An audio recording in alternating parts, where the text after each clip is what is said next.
Hello hi my name is Vedasri. నేను Vartavani channel నుండి వచ్చానండి. ఈరోజు ఇండిపెండెన్స్ డే సందర్భంగా మన ప్రేక్షకులందరికీ ఆ స్వాతంత్ర సమరంలో పాల్గొన్న మహానాయకులను పరిచయం చేస్తాను. వారిలో ప్రథమంగా సుభాష్ చంద్రబోస్. నా పేరు సుభాష్ చంద్రబోస్. నేను జనవరి 23, 1897 కటక్లో జన్మించాను. నన్ను అందరూ నేతాజీ అంటారు. నేను ఇండియన్ నేషనల్ కాంగ్రెస్లో జాయిన్ అయ్యాను. నేను ఆజాద్ హిందూ ఫోర్స్ను స్థాపించాను. నేను ఇండియన్ నేషనల్ ఆర్మీని స్టార్ట్ చేశాను. అవునమ్మా, నేనే ఇండియన్ నేషనల్ ఆర్మీని స్టార్ట్ చేసింది. నా నినాదం ఏమిటంటే give me your blood and I will give you freedom.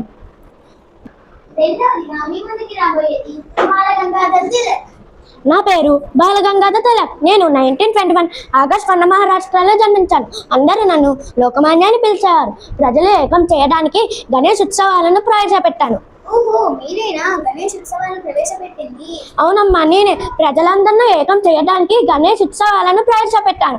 నా నినాదం స్వరాజ్యం నా జన్మ హక్కు, స్వరాజ్యం నా జన్మ హక్కు. నా పేరు ఝాన్సీ లక్ష్మీబాయి. నేను 1828 నవంబర్ 19న మహారాష్ట్రలో జన్మించాను. నా అసలు పేరు మణికర్ణిక. నా చిన్నతనంలోనే తల్లి మరణించడం వలన నా తండ్రి నాకు గుర్రపు స్వారీ, కచ్చిసాము, విలు విద్య నేర్పించారు. మీరు అన్ని విద్యలు ఎలా నేర్చుకున్నారు? మా నాన్నగారు నాకు ఎంతో శ్రద్ధగా నేర్పించారు. నేను ఎంతో శ్రద్ధగా నేర్చుకున్నాను.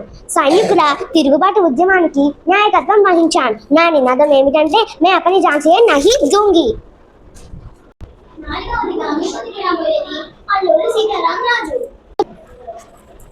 నా పేరు అల్లూరి సీతారామరాజు. నేను 1897 జూలై 4న విశాఖపట్నం జిల్లాలో జన్మించాను.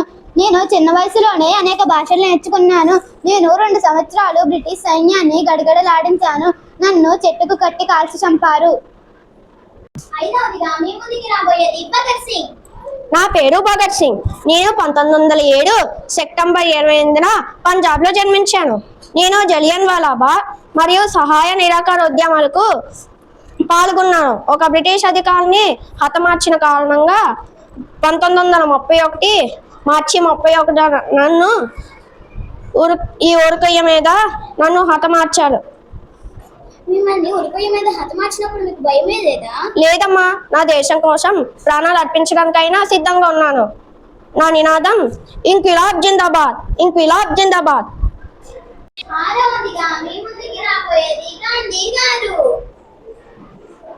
నా పేరు గాంధీ. నేను 1869 అక్టోబర్ 2న గుజరాత్లో జన్మించాను. నేను క్విట్ ఇండియా, ఉప్పు సత్యాగ్రహం, సహాయ నిరాకరణ ఉద్యమాలకు నాయకత్వం వహించాను.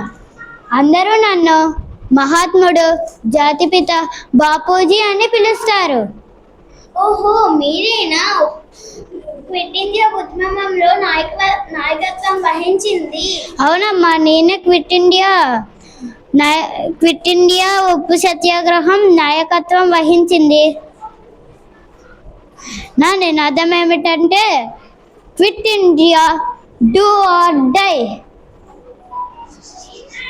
మా ప్రజలందరికీ మీరు ఏం సందేశం ఇస్తారు? మన భారతదేశాన్ని గౌరవించాలి.